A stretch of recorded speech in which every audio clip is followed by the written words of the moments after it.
Bonjour à toutes et à tous. Bienvenue à cette toute première masterclass de jour E. Aujourd'hui, j'ai le plaisir d'avoir avec moi Hugo Cartalas et Valérie Gramont, qui sont cofondateurs de Green Lobby. Moi, je m'appelle Amy, je travaille à la direction du climat de BPI France. Et aujourd'hui, Valérie et Hugo vont vous donner des outils pour mieux anticiper les évolutions réglementaires, comment en faire un atout pour vos entreprises, tant sur la marque employeur que d'un point de vue financier. On a 1 heure à passer ensemble sur cette thématique. Il y aura un temps de questions-réponses à la fin. Et bien sûr, vous pourrez poursuivre les échanges après cette masterclass. Je laisse tout de suite la parole à Hugo et Valérie. Un grand merci à vous. Et puis, bonne masterclass. Bonjour à tous, on est ravis d'être là avec vous ce matin. Merci à la BPI et merci Amy pour cette invitation. On va vous livrer nos meilleurs conseils pour faire de la transition écologique un atout compétitif. Ça a été beaucoup dit dans les discours introductifs. Là, l'idée, c'est de prendre part au débat public, d'anticiper et même de faire la loi. Vous allez voir, c'est à notre portée, à votre portée. Et on va prendre pour ça des exemples très précis. Très concret. Voilà. Alors moi, je m'appelle Valérie Gramont. J'ai dédié toute ma carrière à la transition écologique. À 20 ans, j'ai fait de l'économie de l'environnement et puis je suis aussi juriste de l'environnement. J'ai travaillé des années à essayer d'écrire les lois de la transition à l'Assemblée nationale dans différentes configurations d'opposition, de majorité. Voilà. Après, j'ai travaillé pour 2 ministres de l'environnement, donc au niveau gouvernement. Quand on est au Parlement, on râle beaucoup sur le gouvernement qui est quand même à l'initiative des lois. Et puis, j'ai voulu explorer l'échelon européen, puisque la plupart du droit français est issu du droit communautaire. Donc, je suis restée 4 ans à la DG Environnement, l'unité juridique, avant de diriger le service de l'écologie urbaine à la ville de Paris et la direction des programmes au WWF. J'ai aussi passé 6 ans au sein d'une multinationale à développer le marché des innovations environnementales avec un certain nombre d'enseignements, les faire participer à du lobbying positif. On va vous expliquer ce que c'est le lobbying. C'est surtout les multinationales aujourd'hui et c'est en fait peu le tissu industriel de l'économie réelle, des PME, des ETI, qui aujourd'hui, si on veut avoir un avantage compétitif, puisque c'est bien l'idée, doivent devenir prescripteurs et peuvent devenir prescripteurs des lois à l'échelon local, national et environnemental. Je présente Hugo Cartalas, avec qui on a cofondé Green Lobby. Bonjour à tous, ravi de faire votre rencontre. Moi, j'ai fait du droit et de la science politique à la Sorbonne. J'ai rencontré Valérie, en effet, quand on était tous les deux au WWF. Moi, je m'occupais de la partie biodiversité. Donc, on essayait de faire répliquer ce qui avait été un grand succès au niveau climat lors de la COP 21, de faire la même chose à la COP 16, que vous connaissez peut-être, mais qui est sur la biodiversité, qui est moins médiatique, moins connue, mais d'avoir une loi cadre ambitieuse internationale. Et donc, on a cofondé Green Lobby en 2019, en partant du constat que si on voulait inverser le rapport de force et faire que la transition écologique et sociale devienne une réalité, il fallait que ce tissu économique qui n'était pas représenté aujourd'hui soit mieux représenté et qu'il soit outillé de la même manière que les grands groupes aujourd'hui. Donc c'est pour ça qu'on a créé Green Lobby, donc le premier cabinet de conseil et d'affaires publiques qui est dédié aux acteurs de la transition écologique et sociale uniquement. C'est notre raison d'être. Donc que ce soit des entreprises, des associations, des collectifs, des syndicats. Nous, on n'a pas de jugement sur l'organisation structurelle juridique. On regarde et on accompagne toute personne qui apporte une solution pour la transition écologique et sociale en complémentarité avec tout ce qui existe dans les filières. On a 4 domaines d'expertise qui sont à la fois l'énergie, climat, mobilité, l'agriculture, l'alimentation, l'économie circulaire, la santé et les enjeux de solidarité, inclusion d'une manière un petit peu plus globale. Donc depuis qu'on s'est lancé il y a bientôt 6 ans, on a accompagné plus d'une centaine de structures, vous voyez un petit peu nos partenaires. Notre objectif réellement, c'est d'emmener des changements systémiques. Donc on accompagne en individu, mais on crée du collectif, on crée de la relation pour permettre derrière d'avoir un impact au final sur la loi dans son ensemble. Alors, avant de vous transmettre les outils concrets du lobbying, quelques rappels sur pourquoi la loi, c'est essentiel. En fait, la loi, c'est un peu le champ du possible. La loi, elle représente les évolutions de la société. En fait, c'est le cadre de ce qu'il est interdit ou possible de faire. Et où va le financement. Donc, en réalité, c'est essentiel. Alors, c'est un petit peu impressionnant. Mais si on ne s'en mêle pas aujourd'hui, en fait, on n'arrive à rien. Et c'est la prime au vice, et on n'en a pas toujours conscience. Donc une loi, c'est des milliers d'acteurs économiques impactés. Autant vous dire que quand on arrive à modifier, vous allez voir que c'est possible, c'est réellement tout un champ qui s'ouvre et des milliers d'acteurs qui, en cascade, dans toute la chaîne de valeur, vont pouvoir ou ne vont plus pouvoir faire des choses. Donc ça peut être un risque pour des activités existantes, c'est-à-dire que si on ne va pas regarder en amont, on est littéralement bloqué, et autant le savoir, pour pouvoir pivoter, en tout cas l'avoir en tête. Et par contre, si on est bien conscient de ce qui peut advenir, et si on s'inscrit dans le bon mouvement, c'est-à-dire juste avant, il y a tout un champ d'activités qui s'ouvre, et des opportunités clairement de business, de positionnement qui peuvent exister. Alors concrètement, un premier exemple, la loi qui peut être un risque. Et donc ça, c'est un peu une success story d'un entrepreneur. Vous connaissez sûrement Insect. Ils ont créé en 2011, donc en partant du constat que c'était un petit peu une aberration de donner des poissons à manger aux poissons pour faire des poissons d'élevage. Ils se sont dit c'est quand même un peu une aberration écologique et économique, donc on va leur donner plutôt à manger des insectes. Ils ont fait des grandes levées de fonds, ils ont fait leur prototype, etc. Et par contre, ils se sont rendus compte, après avoir levé des fonds, qu'une réglementation européenne les empêchait, les interdisait littéralement de faire ce qu'ils avaient envie de faire, de donner donc en effet des insectes pour l'alimentation. Ils ont réussi, c'est pour ça que c'est plutôt une success story, c'est qu'ils ont réussi en faisant un lobbying un peu intense et de dernière minute à faire modifier ce règlement européen, ce qui leur a permis aujourd'hui, alors aujourd'hui c'est un peu moins le cas parce qu'ils sont en redressement judiciaire, je ne sais pas si vous avez suivi, mais parce qu'ils ont d'autres problèmes, voilà. Mais en tout cas c'est une belle success story qui leur a permis de multiplier leur CA par 4 et surtout de lever 372 millions d'euros. On pourra discuter sur les raisons pour lesquelles ils sont aujourd'hui en liquidation judiciaire si ça vous intéresse, mais c'est qu'il y a eu justement, ils ont très bien fait le lobbying, donc beaucoup de gens leur ont donné beaucoup d'argent et le marché n'était pas encore tout à fait assez prêt, donc il faut trouver le bon rythme et faire les bonnes actions. Alors, autre exemple que vous connaissez peut-être, la loi Garot qui a ouvert tout le champ du gaspillage alimentaire. Donc les startups, vous les connaissez, c'est Too Good To Go, Nous on te gaspille, Phoenix, qui est un vrai succès entrepreneurial et environnemental avec 20 millions de CA, 200 000 repas sauvés chaque jour. En réalité, ça a été vraiment un échange entre un politique, alors Guillaume Garot, qui s'est spécialisé à l'Assemblée nationale, puis qui est devenu ministre, et qui en a fait un peu son cheval de bataille, et des entreprises et des entrepreneurs qui avaient vraiment senti les choses et qui se sont un peu, qui ont fait leur premier test et qui sont allés voir le ministre, qui a bien senti qu'il y avait effectivement cette opportunité et qui a marqué l'interdiction avec l'accord aussi des grandes surfaces qui se sont retrouvées un peu sous pression et qui ont dit bon ok on lâche là-dessus.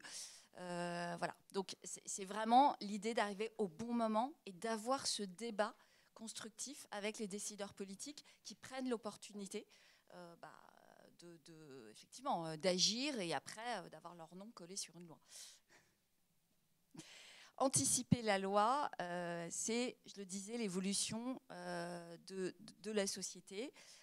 Aujourd'hui, si on veut produire moins, mieux, autrement, on n'a pas d'autre choix que de co-construire. On sort des rails, on voit autrement. Et donc, il faut poser un nouveau cadre. Et cette évolution, elle impacte tous les secteurs. Donc, c'est un jeu où certains vont perdre et d'autres vont gagner. Et c'est maîtriser ces codes et aller au-devant des élus, des institutions pour obtenir des financements, pour faire des tests, conquérir de nouveaux marchés et en faire clairement un atout business si on sait évoluer. Et c'est le nouveau marketing, c'est le nouveau business développement. C'est ça qui va faire la différence dans les prochaines années pour toutes les boîtes. Donc, façonner la loi, c'est ce qu'on va vous expliquer et vous montrer juste après avec des tips et des exemples pour que vous puissiez le faire vous-même. C'est vraiment un pouvoir qui est à l'échelle de tout le monde. Vraiment, nous, on explique, on fait des formations pour des citoyens, pour des entrepreneurs qui n'ont même pas encore commencé à avoir leurs premiers salariés, pour des PME. Tout le monde peut y arriver. C'est une question de méthode et d'organisation. Donc vraiment, juste pour rappel, le lobbying, que vous parlez de lobbying, d'affaires publiques, d'influence, de plaidoyer, c'est beaucoup de mots qui veulent tous un peu dire la même chose. L'objectif, c'est faire connaître nos bonnes pratiques et influer la loi pour que derrière, on devienne la norme. À quoi ça sert? Alors, le premier point, c'est vraiment faire de l'influence, donc aller vers d'autres acteurs. Ça va vous permettre d'avoir des informations et des conseils, déjà pour mettre en place un projet qui répond à un vrai besoin de société, une vraie attente, en complémentarité. Ça ne sert à rien de réinventer ce que font d'autres très bien. La deuxième, ça permet d'être mis en relation avec des futurs partenaires et aussi des investisseurs. Donc pour le changement d'échelle, c'est assez essentiel. Le troisième point, c'est s'assurer tout au long de la mise en place de vos innovations et de vos nouveaux projets du soutien des institutions. Parce que c'est eux qui vont vous permettre demain de reconnaître et de vous donner un saut de légitimité en disant « oui, je veux y aller, c'est une très bonne chose et ça répond à un besoin de société ». Et le troisième point, mais comme l'a expliqué très bien Valérie, ça permet d'ouvrir les marchés. Aujourd'hui, les innovations environnementales et sociales, elles ont du mal aussi parfois à s'imposer parce que les règles sont faites par les plus gros groupes aujourd'hui qui ont des marchés déjà existants. Et donc, pour ouvrir les nouveaux marchés, il faut des réglementations nouvelles. Et on pourra vous parler, je ne sais pas si vous connaissez, France Expérimentation, qui a cette volonté aussi d'aider les porteurs de projets à mettre en place un nouveau cadre réglementaire pour développer les innovations. Alors, nos conseils, vous allez voir qu'on a 3 catégories de conseils. Tout ce qui va concerner plutôt l'interne, c'est-à-dire les premières choses que vous mettez en place, sans même être parfait. On peut même partir de très loin, ou même avoir une activité qui est complètement orthogonale avec la transition écologique. La deuxième catégorie, une fois qu'on a brossé toutes les capacités à l'interne, c'est de faire des alliances. Vous allez voir, et de commencer à se faire connaître. Et la troisième, c'est d'influer directement sur la loi. Voilà, on fait ça de manière crescendo. Donc, première catégorie, et le premier test, identifier vos risques et vos opportunités. Donc ça, c'est essentiel de faire un petit bilan et d'être sans se voiler la face. Je vais prendre un exemple d'une filiale d'un grand groupe de BTP. Donc, a priori, ils ne sont pas dans l'impact. Leur métier, c'est de couler du béton, de refaire du trottoir et des canalisations d'eau. On a fait plusieurs ateliers avec eux. Et en partant vraiment de leurs difficultés, c'était on n'arrive plus à faire notre travail, on ne peut même plus couper des arbres. Et puis maintenant, les cours d'école, on ne peut même plus les refaire. A émergé, en fait, d'eux-mêmes, en écoutant les chefs de chantier, qu'il y avait une demande pour des îlots de fraîcheur, pour les cours d'école, qu'il y avait une demande pour des choses qui soient moins imperméables, parce que les inondations, parce que... et en fait, ils avaient en eux cette capacité d'innovation, de pivoter. Bien sûr, on les a accompagnés. Et au final, ils en ont fait un atout compétitif pour se réinventer. Leur métier, ça ne va pas être de couler du béton, ça va plutôt de proposer des villes qui sont très végétalisées, ça va être de répondre à des appels d'offres. Donc atout compétitif pour la récupération des eaux de pluie, double réseau potable, non potable, etc. Une fois qu'on a bien identifié ce qu'on pouvait innover et proposer d'alternatifs, on valorise les engagements. Donc ça, c'est vraiment le récit. Qu'est-ce qu'on veut raconter? Comment? C'est le marketing, en fait, un marketing social et politique. Donc on parle beaucoup d'éléments de langage. Un exemple, vous connaissez aussi les secteurs des énergies renouvelables, et notamment le photovoltaïque, qui est beaucoup critiqué pour prendre beaucoup d'espace terrestre. Et donc de parfois ratiboiser des zones humides, prendre des terres agricoles, etc. Donc on a accompagné, nous, un producteur d'énergie qui se voulait être différent et qui justement a fait un outil de différenciation pour se faire connaître et s'implanter plus facilement sur les territoires sans avoir une opposition frontale des citoyens, en disant nous, on va le faire uniquement sur des zones qui sont de mauvaise qualité, que ce soit des anciennes friches, que ce soit des terrains agricoles qui ont été totalement blindés de pesticides. Et donc ils disent pendant 15 ans, on va produire de l'énergie sur ces sols et on va les régénérer. Donc ils s'engagent avec un programme innovant à dire on investit de l'argent pour régénérer les sols et dans 15 ans, on s'en va et on laisse un espace qui est tout renaturé. Voilà, donc ça, c'est un exemple et ça a assez bien fonctionné.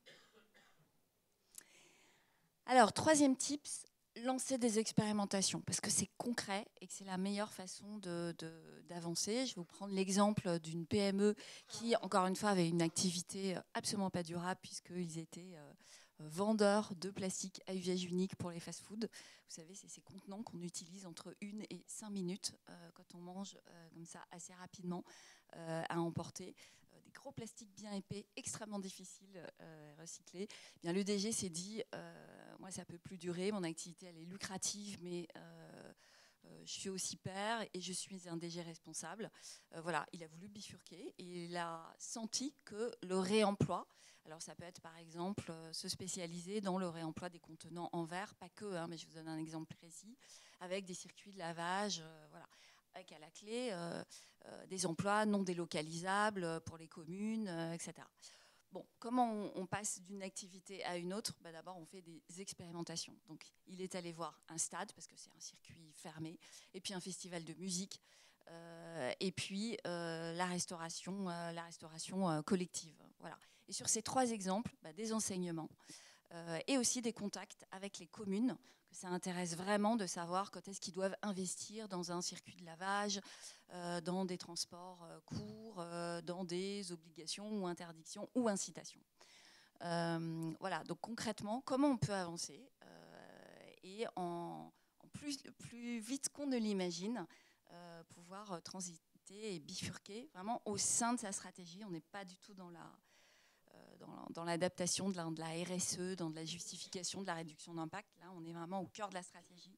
Comment, de manière agile, on l'a fait pivoter. Alors, une fois qu'on s'est bien structuré en interne, qu'on a un narratif, qu'on a innové, qu'on a une solution à proposer, on commence à s'ouvrir à ses coopétiteurs, à sa filière. Donc voilà, ça s'appelle les coopétiteurs pour nous. Même si les gens, vous êtes sur les mêmes marchés, vous devez faire de la coopération, c'est comme ça qu'on gagne, et mettre en place des partenariats. Alors, cette structuration filière, ça permet d'abord d'obtenir des financements. Donc, pour passer à l'échelle, vous avez innové, donc c'est vous qui avez mis des fonds propres, mais pour passer à l'échelle, il faut ramener du monde autour de soi pour avoir des nouveaux financements. Un exemple, c'est un producteur de panneaux photovoltaïques, encore une fois, vous le savez, ça vient beaucoup de Chine, on est beaucoup à dire, on a désindustrialisé, et donc dans cette logique de souveraineté, il y a eu toute une volonté, pendant notamment la loi accélération des énergies renouvelables et industrie verte, de dire il faut qu'on redevienne souverain en industrie de transition énergétique.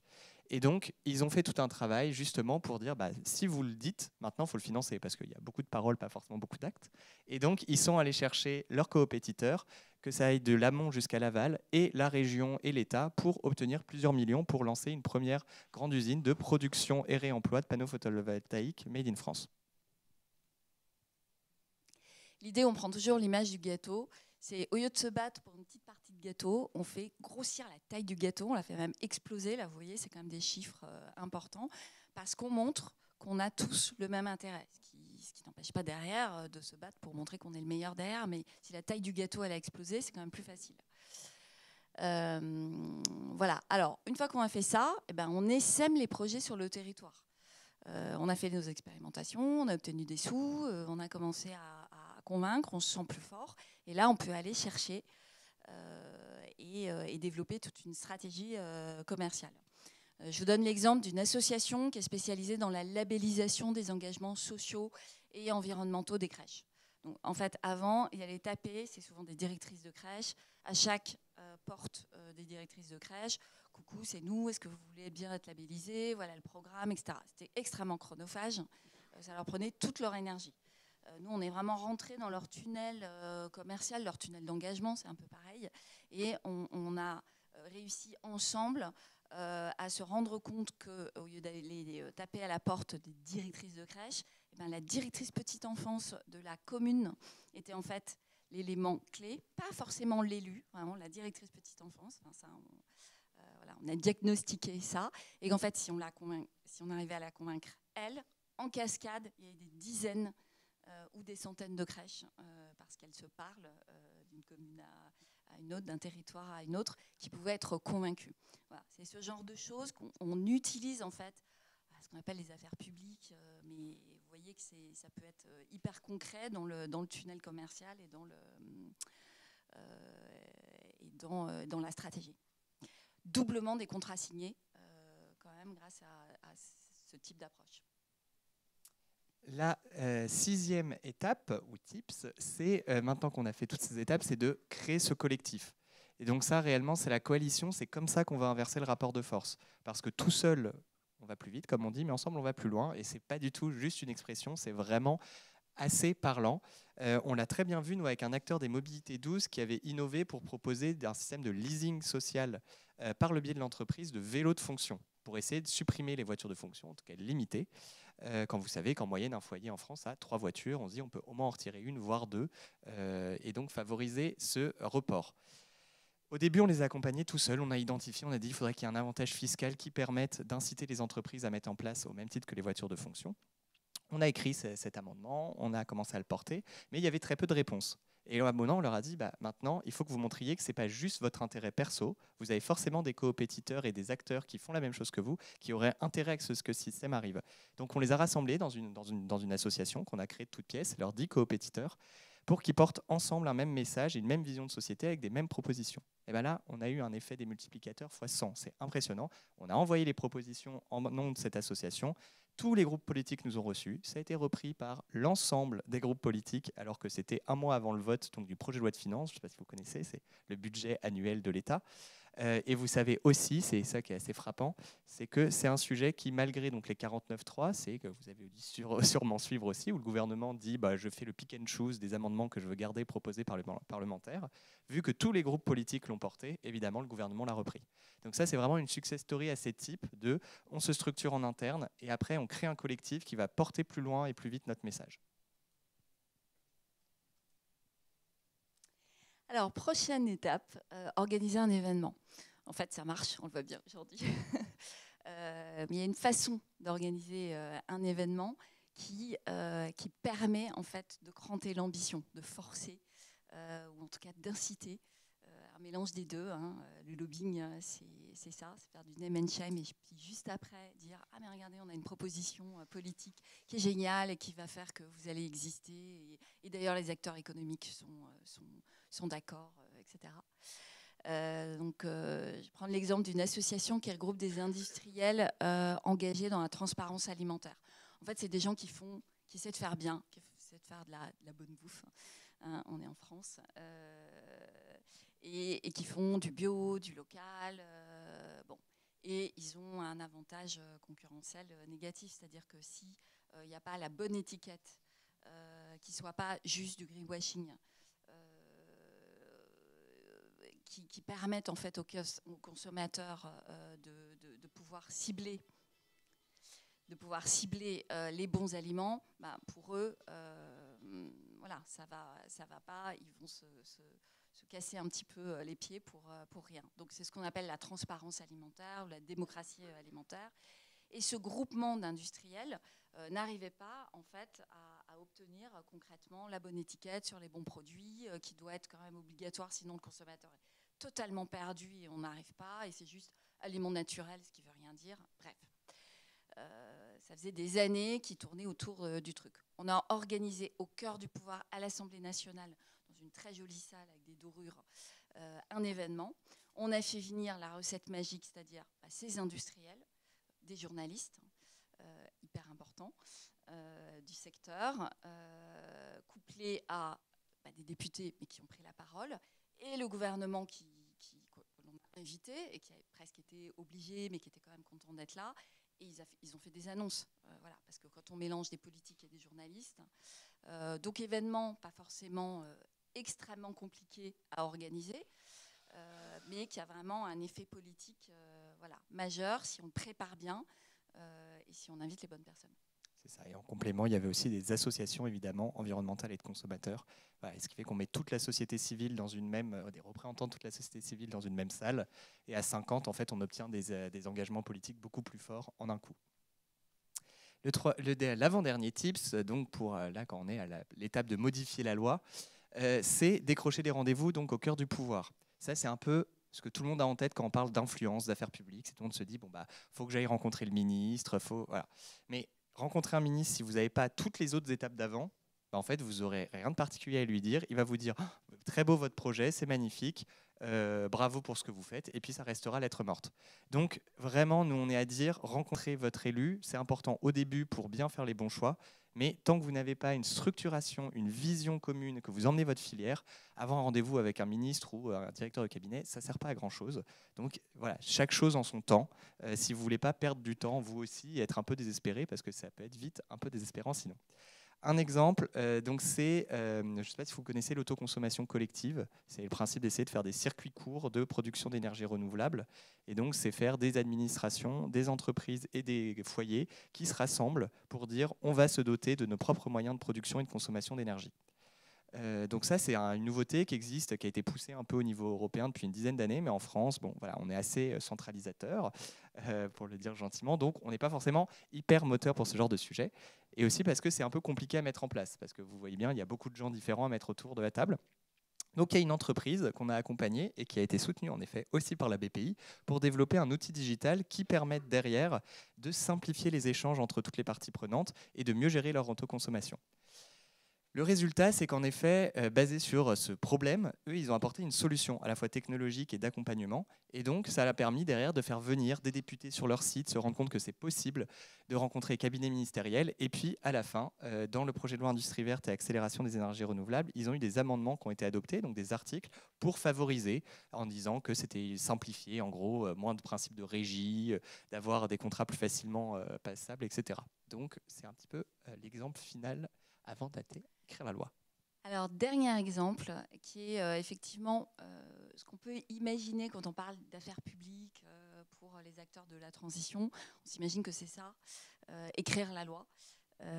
Donc là, je vais vous développer un exemple. Vous avez vu qu'en fait, on a vraiment développé plein d'autres possibilités qu'il est offerte, que nous on a développé au contact des acteurs de la transition, parce qu'on ne fait pas du lobbying de la même manière pour une grosse multinationale où on déroule le truc et où c'est plutôt ça, effectivement, que pour une petite start-up ou une asso qui démarre, qui a besoin de financement, qui a besoin d'un événement, qui a besoin d'une visibilité très locale à ce stade. Donc, écrire la loi, en fait, c'est possible pour un acteur sans avoir un budget énorme. Il faut arriver au bon moment, de la bonne manière.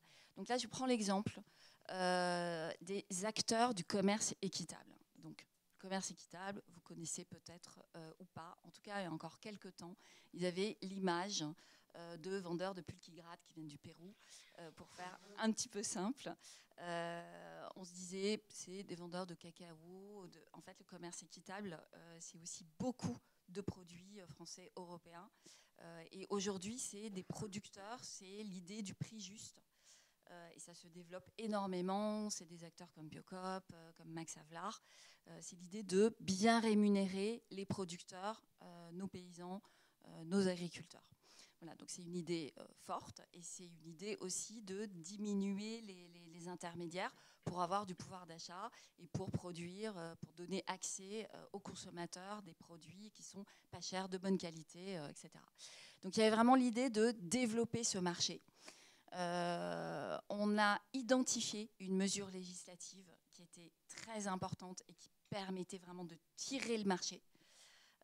Qui était de rendre obligatoire l'utilisation de leurs produits dans la restauration collective.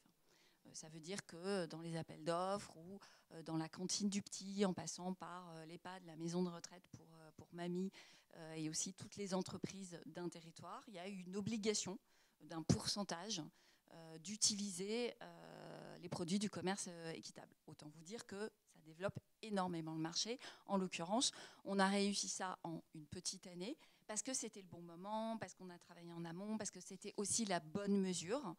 Voilà, ils n'étaient absolument pas connus. On a travaillé avec 3 cabinets ministériels, leurs administrations, qui au départ ne les connaissaient pas, ou les trouvaient trop écolos, ou pas assez comme si, voilà. Donc le ministre de l'économie qui fait la pluie et le beau temps, donc, hyper important pour les emplois, etc. Le ministre de l'agriculture et le ministre de l'environnement. Donc on a eu à la fois le soutien de ces 3 ministères et puis le soutien à l'Assemblée nationale de 6 groupes sur 8, en commençant plutôt par la droite de l'hémicycle, les Républicains. républicains jusqu'à la majorité gouvernementale, et puis après toute la gauche, en ciblant des parlementaires sensibles, parce qu'en circonscription, il y a des enjeux qui sont liés à des enjeux agricoles, qui sont liés à des enjeux économiques. Voilà, toute une stratégie.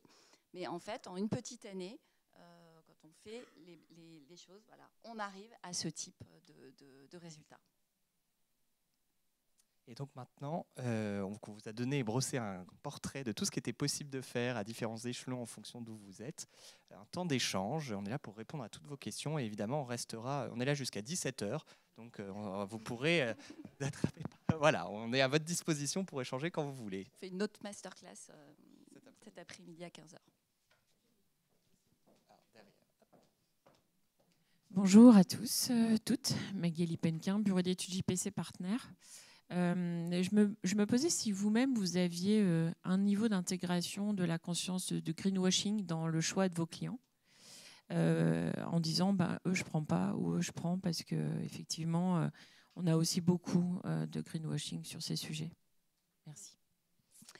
En fait, quand on parle d'affaires publiques, c'est-à-dire assumer qu'on défend l'intérêt général et à un moment le dire, enfin même dans les expérimentations, même dans le stade interne, on n'est pas que dans la com, on est quand même dans le faire.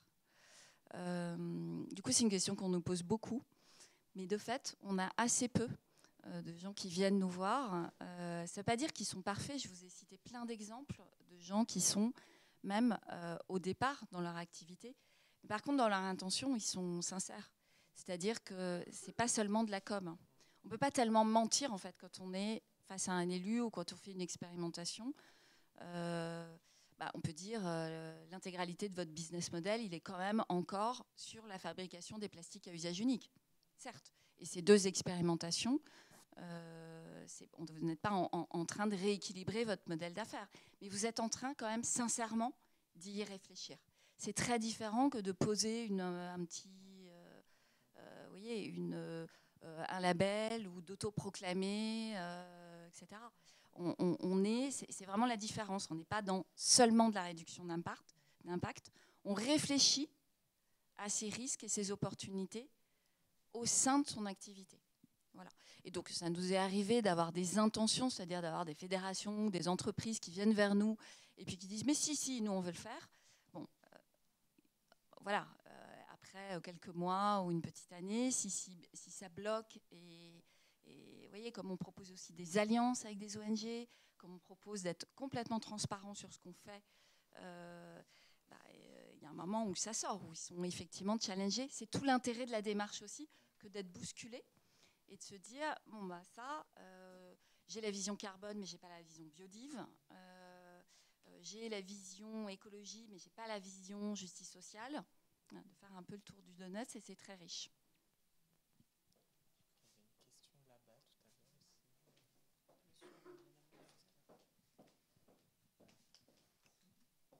Bonjour, je suis bientôt futur entrepreneur et j'aimerais savoir comment on met en place une démarche de politique RSE. On n'est pas forcément les meilleurs experts, vu que nous, justement, on se positionne un peu comme, pas l'anti, mais en tout cas la RSE du 21e siècle. Donc RSE, je ne saurais pas trop dire, ce n'est pas notre spécificité. Nous, on utilise en général, et les entreprises ont fait leur vision RSE, et on les pousse à aller plus loin, comme on expliquait. On rentre vraiment, nous, dans le modèle d'affaires, et on fait un plan stratégique à 10 ans, 15 ans, sur comment ils bifurquent, où est-ce qu'ils y vont en prenant en compte tout. Leur filière, leur chaîne d'approvisionnement, leur marketing, leur positionnement, et comment aussi aller porter les messages en disant moi je suis prêt à faire ça, mais si les investisseurs et les politiques sont prêts à m'accompagner dans le chemin. Donc en fait on opérationnalise une RSE de changement d'échelle, si on le dirait gentiment. Au lieu de se poser la question, je vais lancer une activité et puis je vais voir comment je fais de la RSE pour cette activité, tu te poses pas cette question-là, tu dis qu'est-ce qu'il est utile pour la société, et en l'occurrence, comment je peux faire un business model qui tient la route avec ça, mais comment mon activité, non seulement elle ne détruit pas, mais elle peut peut-être participer à ces objectifs. Voilà, c'est le cœur d'une... Si tu pars d'une page blanche, tu te poses cette question-là.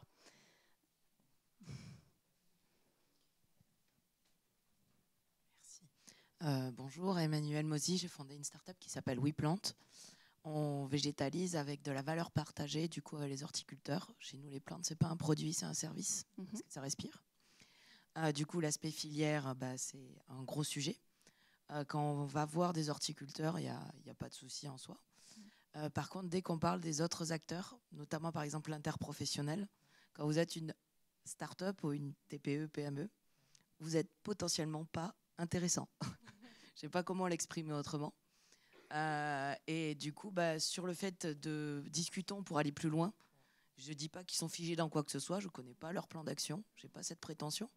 Je dis juste que pour s'intégrer, aller plus loin, proposer un modèle économique différent, des solutions long terme, et voir ce qu'eux font, voilà, si vous aviez un tips, je prends. Parce que ce n'est pas si simple de discuter avec des interprofessionnels. Et voilà. Alors c'est une question et c'est normal, c'est très courant sur tous les secteurs. Puis je te laisserai compléter Valérie, mais l'idée c'est vraiment déjà de partir donc, de vous, quelle est votre vision et votre projet. Qu'est-ce que vous apportez en complément, enfin, c'est quoi le changement que vous apportez. Basé là-dessus, vous savez ce que pense plus ou moins la fédération, mais vous allez d'abord essayer de chercher, eux c'est les gens à convaincre qui sont un peu la fin. Parce que quand vous avez réussi à les convaincre, vous allez directement à l'étape beaucoup plus haute. Donc il faut déjà essayer de vous rassembler, c'est qui vos compétiteurs plus petits ou des associations ou des gens qui pensent un peu plus comme vous, où vous pouvez construire déjà un collectif à 5-10 qui porte cette vision pour justement créer ce rapport de force et après aller voir la fédération en disant on n'est pas tout seul.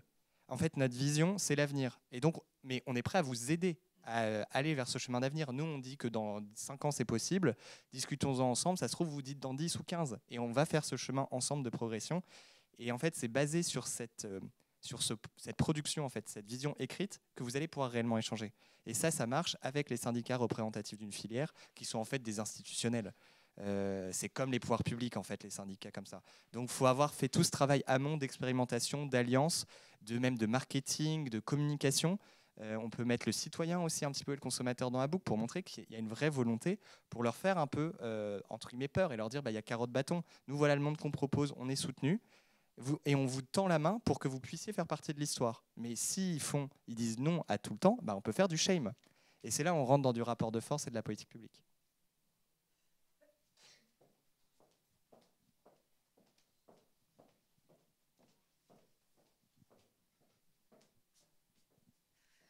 Bonjour. Moi, je travaille pour le groupe Simple. Nous sommes opérateurs de programmes de location. Et en fait, on accompagne les réseaux de franchise, des structures comme Atoll, Burger King, Midas, dans la remise à niveau et le recyclage de leur matériel informatique, de leurs équipements métiers, via un outil qui est la location longue durée. Et du coup, je voulais savoir, quel est le regard que vous portez, vous, sur la location longue durée? Est-ce que vous pensez que c'est un modèle économique pertinent pour permettre aux entreprises de répondre aux enjeux de la transition écologique? Quel est l'état de la loi? Est-ce qu'aujourd'hui, le législateur encourage ce modèle? Et est-ce que vous avez connaissance de création de coalitions pour porter ce modèle auprès des pouvoirs publics? Première réponse, puis je te laisserai la parole. Oui, alors c'est tout le champ du réemploi, de l'économie, ce qu'on appelle l'économie de la fonctionnalité. Donc c'est super intéressant. Basiquement, au lieu de vendre un produit linéaire, on vend un service. C'est non délocalisable. C'est vraiment un champ, mais énorme, dans tout un tas de domaines. Donc c'est absolument passionnant. Et pour moi, c'est un champ de l'économie en devenir. Je voudrais juste te donner du courage aussi, parce que ce que tu exprimes, je pense que la majorité des acteurs de l'impact, qu'est-ce qui fait qu'aujourd'hui, qu'est-ce qui fait qu'aujourd'hui on se sent tellement isolé, c'est qu'on n'arrive pas justement à identifier un peu, à se donner de la force, à se donner du soutien. Donc il ne faut rien lâcher. Il faut savoir qu'une fédération, et c'est le cas aussi dans l'économie de la fonctionnalité, en fait une fédération c'est un peu le moins-disant. Ils vont essayer de mettre mollement tout le monde d'accord. Donc ça ne va pas être des gens qui vont dire mais c'est génial, toi tu es innovante. On ne met jamais en valeur en fait les personnes qui essaient de penser autrement, de faire autrement. On met une moyenne un peu molle. Et la bifurcation écologique et sociale, ce n'est pas de la moyenne molle.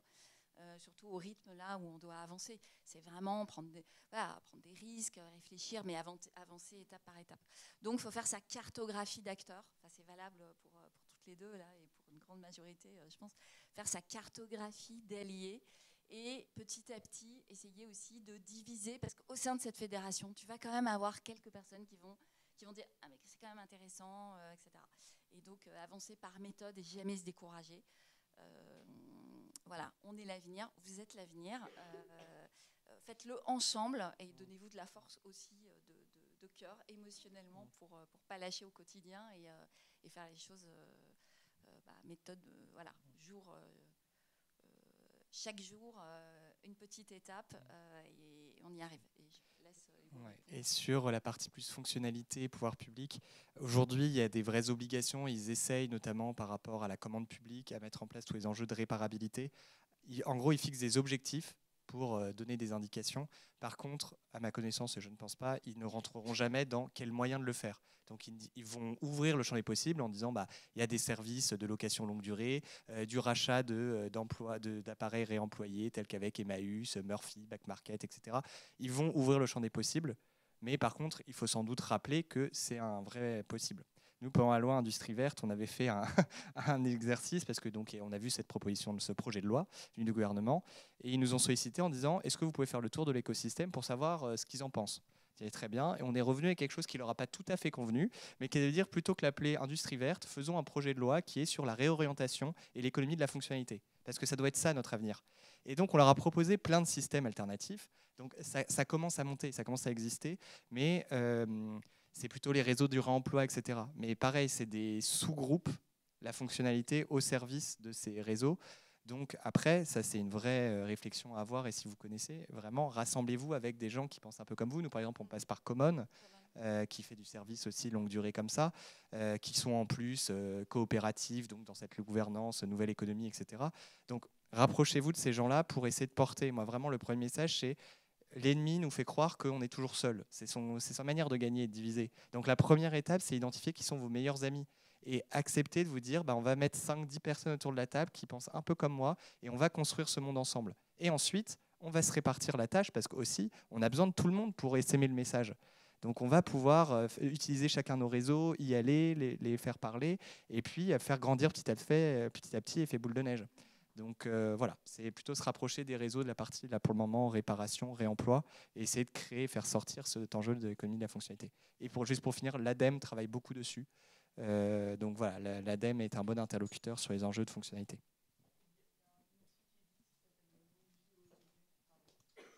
Pour l'ADEME, il y a un outil qui existe exprès pour ça, qui s'appelle Longue Vie aux Objets, qui est une start-up d'État.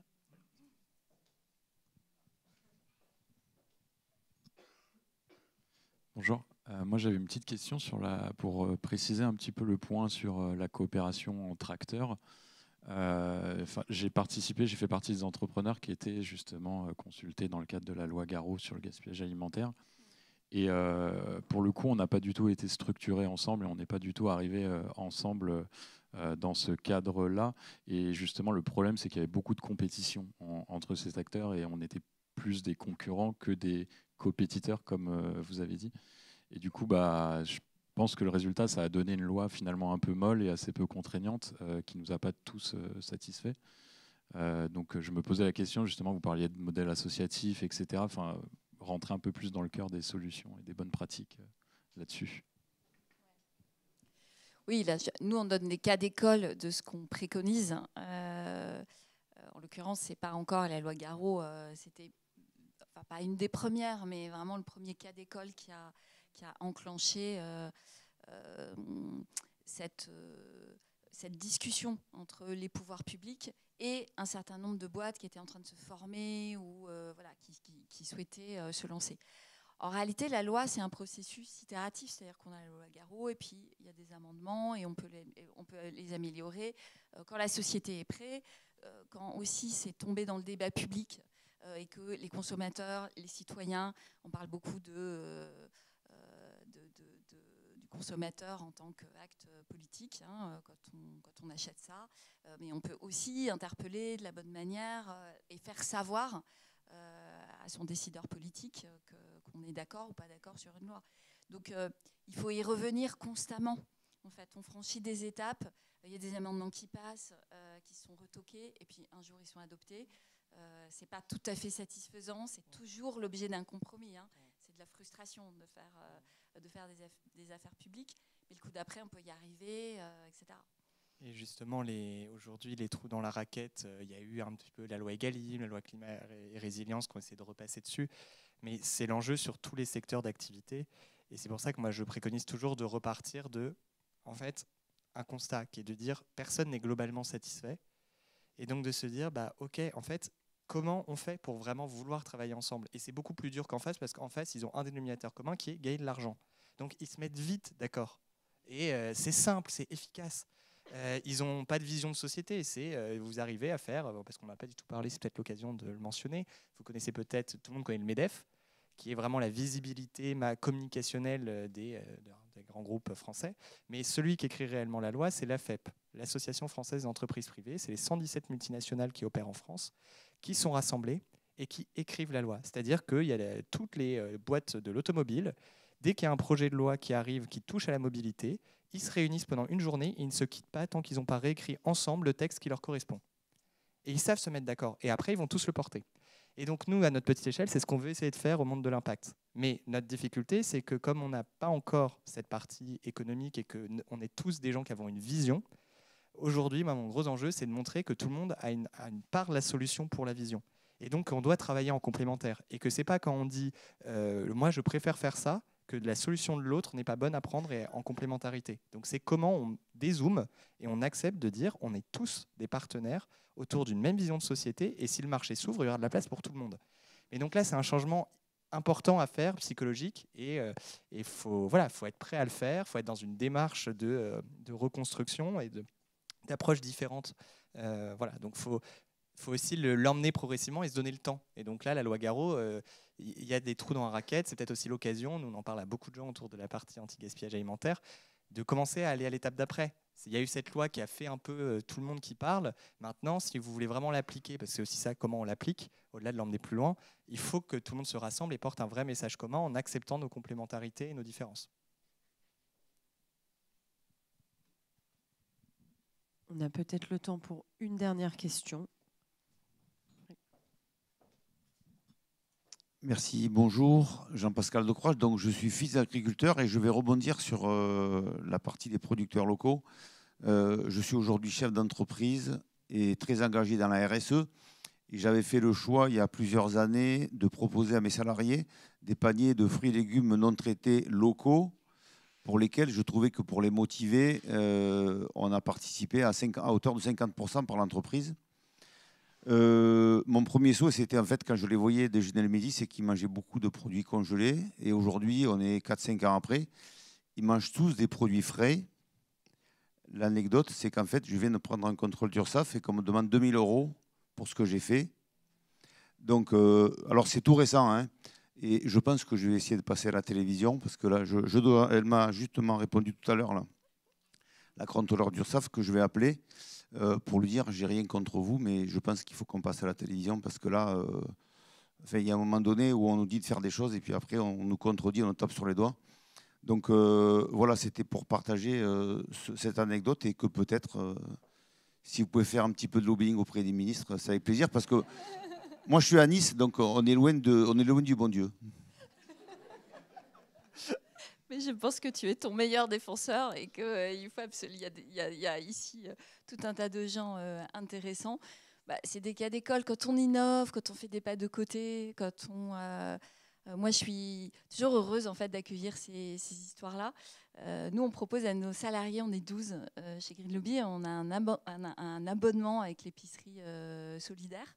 Et on va au marché toutes les semaines et on fait la cuisine ensemble le midi et on mange très bien et on s'amuse et on prend 2 vraies bonnes heures de break.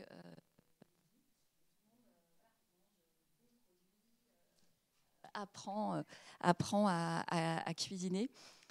C'est aussi ça, coopérer. C'est comme ça qu'on change les choses.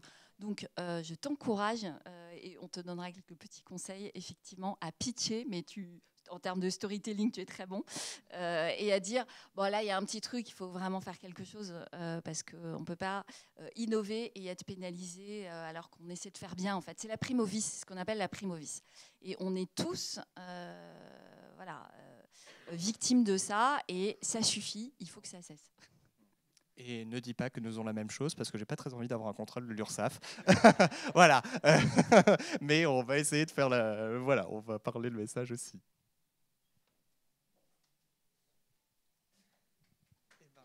Merci à tous, et on est à votre disposition pour ceux qui n'auraient pas eu le temps de poser des questions et pour échanger. Vous voyez, nous sommes assez bavards et nous adorons parler, nous sommes convaincus, donc avec grand plaisir pour poursuivre les échanges et voir comment les affaires publiques peuvent être utiles à votre projet.